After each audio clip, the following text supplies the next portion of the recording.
Jornada da Restauração, da Kelly Todd, capítulo 11, Comportamento Estranho, agosto de 2018. A noite de sexta-feira era igual a todas as outras noites em casa, exceto por uma sexta-noite em particular. As crianças foram para a cama depois de tomar banho e eu estava no quarto, como de costume. Terminei de escrever meu diário e estava louvando o Senhor quando o telefone tocou. Era quase 10 da noite e recebi uma única chamada que eu já tinha recebido naquela hora e não foi boa. Olhei para o identificador de chamadas e vi o número do celular do James. Meu coração afundou no estômago. Por que ele estaria ligando tão tarde, a menos que fossem mais notícias? Respondi ao telefone com uma voz calma, mas um coração assustado. James havia dito olá de uma forma otimista que acalmou meus nervos. Deduzi que não eram mais notícias. Não expressei meu medo. Então, presumi que ele havia ligado para falar com a Evelyn. Então pedi desculpas por ela já estar dormindo. Estranhei ele ter ligado tão tarde, sabendo que a hora dela dormir já havia passado. Mas mantive meus pensamentos para mim mesma. Para minha surpresa, ele respondeu que ele sabia que ela estaria dormindo e ligou para falar comigo. Meu coração afundou mais uma vez. Minha voz não transpareceu, mas minhas mãos estavam tremendo terrivelmente. Temi o que ele fosse dizer e todos os maus pensamentos tomaram conta do meu cérebro. Ele perguntou o que eu estava fazendo. Eu disse a ele que estava indo dormir. Ele desculpou-se pela perturbação e disse que não queria me incomodar. Disse que não era incômodo algum. Ele ficou em silêncio, pelo que pareceu uma eternidade, mas foram, na verdade, alguns segundos. Comecei a pensar se ele ainda estaria na linha. Quebrei o silêncio dizendo alô e ele respondeu que ainda estava na linha. Minhas mãos estavam suadas e eu tinha um nó em meu estômago. Sinto muito, mas por que você precisava falar comigo? Eu disse. Ele disse que não era nada, para eu esquecer. Eu ri para quebrar a estranheza óbvia entre nós e perguntei se ele estava bem. Ele garantiu que sim, e eu esperei dizer adeus. Nós compartilhamos mais um silencioso momento e então ele disse que ligaria para a Evelyn amanhã. Eu disse que tudo bem e que normalmente ela ficava na cama até antes das 9. Então ele deveria ligar antes disso se quisesse conversar com ela. Ele disse que tudo bem, nos despedimos, achei um pouco estranho e agradeci ao Senhor por ter sido poupada de qualquer coisa que possivelmente me machucaria. Poucos minutos depois, o telefone tocou novamente. Fechei meus olhos, esperando que eu estivesse ouvindo coisas. O telefone pareceu tocar mais alto a cada segundo. Então eu atendi. Era James novamente. Ele havia ganhado coragem suficiente para dizer o que queria minutos antes? Respondi e sem um olá ele perguntou o que eu estava fazendo. Olhei para o meu relógio, confusa porque ele tinha acabado de perguntar a mesma questão poucos minutos antes. Tentei não soar exausta com meu comportamento estranho, mas foi difícil dar a medida do seu comportamento. Então, instantaneamente, suspeitei que ele estava bêbado. Perguntei se ele havia bebido. Ele riu e disse não. Ele me assegurou que não estava bêbado e que havia acabado de chegar em casa do trabalho. Ele riu de novo e eu ri com ele. Foi bom rirmos juntos novamente. Perguntei a ele se ele estava bem. Ele disse que sim. Ele estava sentado do lado de fora da casa de sua mãe, Raquel, e não quis entrar. Preocupada, eu perguntei se estava tudo bem com a Raquel. E tão logo fechei minha boca, eu sabia que tinha ultrapassado meus limites. Pedi desculpas e disse para ele que ignorasse minha pergunta. Eu fiquei tão brava comigo mesma por conta do meu hábito de tentar solucionar os problemas ao invés de ser o apoio que veio naturalmente. Meses de tentativas para convencer Deus e a mim mesma que eu poderia lidar com a reconciliação acabavam de ser destruídos. Eu não estava nem perto de controlar minha língua e o meu jeito de pensar.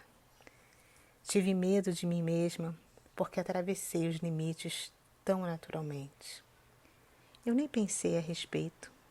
Simplesmente liguei meu modo antigo de agir e eu soube que tinha muito trabalho a fazer. James parou de falar por um segundo.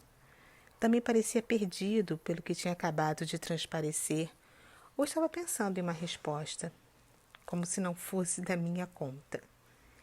Ele simplesmente respondeu que estava tudo bem. Senti-me tão estúpida. Ele deve ter pensado que eu estava desesperada. Honestamente, eu não queria parecer errada. Eu tinha acabado de me sentir num nível de conforto que já havíamos compartilhado antes, no qual eu poderia perguntar a ele qualquer coisa sem sentir que estivesse passando dos limites. Manter-me dentro dos limites com James era um novo conceito que eu deveria aprender. E não foi tão fácil quanto eu pensei que seria.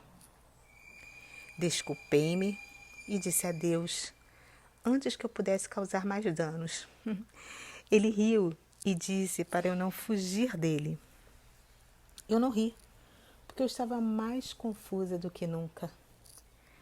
Presumi que aquela nossa conversa havia terminado. Eu não queria continuar com ele ao telefone. Ele riu e me lembrou de que foi ele quem ligou. Eu ri e relaxei, sabendo que eu não estava me jogando sobre ele. O Senhor cochichou em meu coração que era ele agindo e para eu aproveitar. Tentei manter a conversa cordial, sem levar para o lado pessoal. Perguntei sobre sua família, seu trabalho. Ele disse que estava tudo bem e que ele preferia não falar disso. Então respeitei seus desejos e, em vez disso, falei sobre as crianças. Imaginei que fosse um tópico seguro. Ele não pareceu interessado em falar sobre as crianças. Então, eu mudei rapidamente. Sem palavras, eu calei a mim mesma, permitindo que ele tomasse conta da conversa. O Senhor estava me dizendo para seguir e não liderar. Então eu apenas o fiz. James ficou quieto por um minuto e então perguntou se eu sentia sua falta. Permaneci quieta e comecei a chorar suavemente, mas que ele não podia me ouvir. Eu quis dizer a ele que sim, mas estava com medo de ser rejeitada. Neguei e fingi que não tinha ouvido o que ele disse. E falei, oi? Ele perguntou novamente se eu sentia sua falta. E eu disse sim. Ele não falou nada sobre minha resposta, mas ao invés disso, mudou totalmente de assunto. Ele perguntou qual pijama eu estava usando e tentou adivinhar. Ele me disse que eu parecia fofa em todos os meus pijamas e que não importaria qual eu estivesse usando. Ele disse que desejava me ver neles naquele momento e eu fiquei corada. Ele não me fazia corar há anos e eu me senti como uma adolescente novamente. Nós conversamos por 2 horas naquela noite sobre nada importante e compartilhamos boas risadas. Ele flertou comigo durante toda a conversa e eu realmente não sabia como responder. Acordei na manhã seguinte ainda sentindo o calor da conversa com James e estava nas nuvens. Pelos próximos dias, após aquela conversa, James não ligou e eu fiquei triste por isso. Quis falar com ele novamente, mas sabia que não deveria ligar para ele. Imaginei que ele estivesse trabalhando muito e eu estava certa. Quarta-feira chegou e James ligou para Evelyn. Esperei uma calorosa recepção, mas eu estava errada. Ele estava frio como gelo. E quando eu tentei dizer olá e perguntar como as coisas estavam indo, ele rapidamente interrompeu e descartou minhas perguntas. Ele disse que tinha que ir e que ele chamaria Evelyn e Gabriel num outro dia. Eu disse que tudo bem e desliguei. Ele havia regredido tanto e parecia tão frio quanto anteriormente. Eu me senti derrotada e perdida. Passei o resto da noite tentando não ficar de mau humor com o que parecia desesperador. A manhã seguinte chegou e eu não estava me sentindo tão bem. Decidi descansar meu corpo, que parecia fora de sintonia. Deitei no sofá furado e rasgado e decidi relaxar. Depois de 1 hora de descanso, levantei e fui ao banheiro e senti dor na parte inferior das costas. Tomei alguns comprimidos de analgésico, mas sem sucesso. Na verdade, a dor havia aumentado. Realizei algumas tarefas de casa e fiz as coisas do meu dia. Naquela noite, tomei um banho quente, deitei para dormir mais cedo que de costume. Na manhã seguinte, acordei e não conseguia sentar sem que minhas costas doessem muito. Ficar em pé parecia impossível e eu conseguia andar agarrada em algo. De outra forma, engatinhava. Marquei uma consulta para ver o médico e foi indicado passar por um ginecologista, porque além da dor nas costas, sentia cólicas pélvicas. A ginecologista quis que eu fizesse um ultrassom antes da consulta. Liguei para minha outra irmã, Amber. Ela concordou em me levar à consulta e enviar sua filha, minha sobrinha Taylor, para me ajudar com as crianças enquanto isso. Eu estava grata. Fui capaz de pagar meus exames rapidamente. Após ver a doutora, ela me informou que a dor pélvica vinha de um cisto rompido no ovário. A melhor hipótese que ela deduziu foi que o cisto provavelmente se rompeu enquanto eu estava deitada ou dormindo, e o fluido do cisto tinha ido para os músculos das minhas costas. Ela me disse que os músculos reagiram a uma substância desconhecida e que a dor iria embora lentamente. Ela me disse que os analgésicos não tirariam a dor, o que eu já tinha percebido, mas que ajudariam o fluido a se dissolver mais rapidamente. Ela também me disse que meus ultrassons mostravam pequenos tumores fibroides, mas para eu não me preocupar, porque eles eram muito pequenos e ela poderia monitorá-los diretamente. Ela então olhou para mim e perguntou se minha vida estava bem. Perguntei por quê e ela disse que muitas vezes, quando a saúde ginecológica da mulher não está bem, pode ser atribuída a algum estresse causado por trabalho ou divórcio. Foi como se uma luz vermelha se acendesse. Rapidamente olhei para ela e me senti envergonhada. Eu estaria usando algum sinal nas minhas costas que indicasse divórcio? Eu assegurei a ela que ficaria bem. Ela balançou a cabeça. Nós marcamos uma consulta de acompanhamento e eu iria descansar em casa. Não liguei para o James porque não queria aborrecê-lo com nada. Eu não queria que ele pensasse que eu o estava perseguindo, especialmente depois do que ele disse na semana anterior, que eu estava prestes a perder meu benefício de saúde e que ele estava pagando. Ao invés disso, eu agradeci ao Senhor por ainda ter o benefício enquanto eu não estava bem. Quando voltei para casa, Taylor disse que James havia ligado.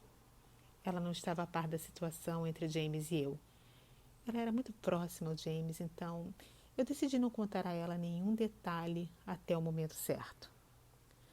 Naturalmente, quando James perguntou onde eu estava, ela disse tudo. Do meu engatinhar no chão, minha dor miserável, sua ajuda com as crianças e minha consulta médica. Ela não me disse qual foi a sua resposta e eu não perguntei.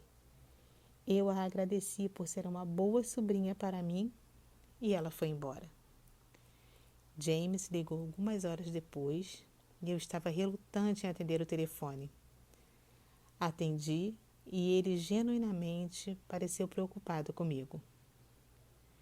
Ele perguntou como eu estava me sentindo e quis saber o que a médica falou.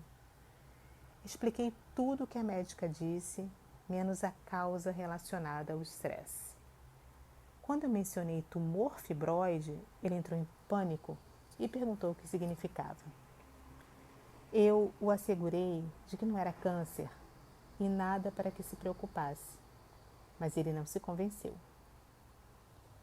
Como se tivesse virado um botão, muito zangado, ele perguntou por que eu não liguei para ele. Expliquei que as crianças estavam bem com a Taylor. Amber e minha mãe tinham ajudado bastante.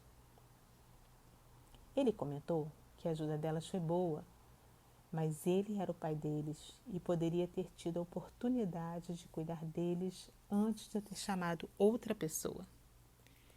Desculpei-me por não o ter levado em consideração. Presumi que ele estivesse já descansando e eu não queria que ele se preocupasse em reorganizar sua rotina para cuidar das crianças. Ele não acreditou em mim e planejou nos visitar no sábado para ter certeza. Eu não me importei com nada, apenas em descansar um pouco. Alguns dias se passaram e, como a médica Lawrence tinha dito, a dor começou a diminuir. Eu era capaz de andar e ficar de pé. Então Taylor foi embora com sua mãe. Sábado chegou e James ligou e informou que ele estava a caminho. Amber estava vindo me levar para fazer compras enquanto ele visitasse as crianças. Como sugerido no livro Como Deus Pode e Vai Restaurar o Seu Casamento, eu sempre planejava fazer algo enquanto James estava de visita. Perguntei que horas ele chegaria e ele quis saber o motivo da pergunta. Disse a ele que Amber estava vindo me buscar para fazer compras enquanto ele visitava as crianças e se ele não se importasse em ficar com as crianças. Eu quis saber o horário para combinar com Amber para estar lá no mesmo horário. James me disse para cancelar com Amber e que me levaria para fazer as compras. Agradeci, mas não aceitei. Eu não queria roubar seu tempo com as crianças e Amber já estava pronta para me levar. Ele insistiu para que eu ligasse para ela e cancelasse. Então, embora eu não quisesse, liguei para cancelar. James chegou com seu irmão e depois de alguns minutos com as crianças, ele me informou que Andrew tomaria conta delas enquanto ele me levaria até a loja. Entrei em pânico. Eu não queria ficar a sós com ele. Fiquei confusa comigo mesma. Clamei tanto ao Senhor para trazer meu marido de volta. E agora eu estava com medo de estar a sós com ele. Pedi 1 minuto e fui para o meu quarto. Orei e pedi para o Senhor ser minha voz, porque eu não queria fazer ou dizer qualquer coisa que resultasse em brigas. Tive ótimas brigas no passado e, embora eu tivesse mudado, eu não tinha o James por perto para testar das mudanças. Aquilo me afetou. Eu estava sendo testada. Saí do meu quarto e lá fomos nós. Na maioria do tempo, fui capaz de andar, ficar em pé, com uma dor mínima, mas sentar e levantar causava um pouco mais de dor. Entrar no carro do James foi um problema. Não quis demonstrar fraqueza, mas não poderia mascarar a dor ao entrar no carro. Ele perguntou se eu estava bem, e eu sorri, fingindo aparentar melhor do que eu estava. Assim que me sentei, senti-me um pouco melhor, mas temia chegar ao mercado. Durante o trajeto, James bateu uma pancada forte e eu gritei de dor. A dor começou a irradiar para as costas toda e eu não podia esconder a dor que eu estava sentindo. Poucos minutos se passaram e a dor diminuiu. Com o mesmo desconforto, saí do carro. Nossa conversa foi mínima e eu estava feliz por isso.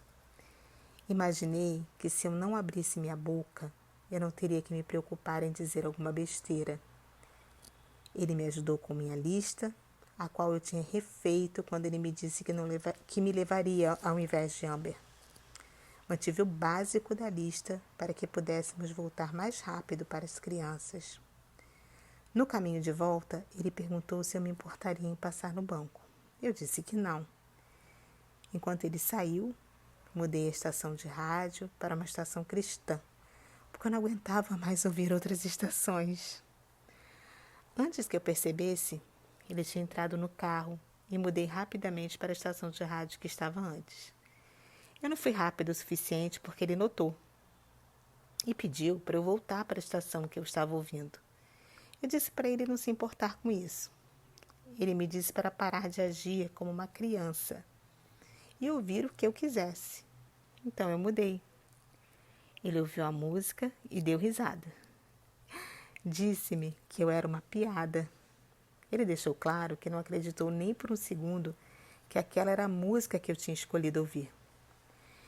Eu assegurei a ele que sim, mas ele não acreditou. Rapidamente ele mudou de estação e começou a cantar junto com a rádio. Eu me senti como uma criança ridicularizada na escola. Virei minha cabeça para a janela do passageiro e orei para ter força para não dizer nenhuma palavra desagradável. Comecei a louvar o Senhor tão silenciosamente para que o inimigo fugisse, e ele fugiu. James parou para comprar almoço para as crianças, como ele havia prometido. Durante o drive-thru, ele pediu sua comida e então perguntou: "O que minha esposa gostaria de pedir?" Meus olhos se arregalaram. O seu rosto ficou vermelho de vergonha. Eu disse a ele o que eu queria e voltei a olhar para a janela mais uma vez. Desta vez, eu agradeci ao Senhor. Passei no teste e aquela foi a minha recompensa. Quando eu cheguei em casa, fui direto para o meu quarto, na esperança que o James não percebesse. Ele percebeu e me pediu que ficasse com eles na sala. Eu fui. Ele trouxe algumas aspirinas e pediu para eu relaxar. Ele guardou algumas compras e tomou conta das crianças. Passou algumas horas conosco naquele dia. Antes de ir embora, ele marcou uma data para a matrícula da Evelyn na escola infantil. Bem-aventurado o homem que suporta a tentação, porque quando for provado, receberá a coroa da vida, a qual o Senhor tem prometido aos que o amam.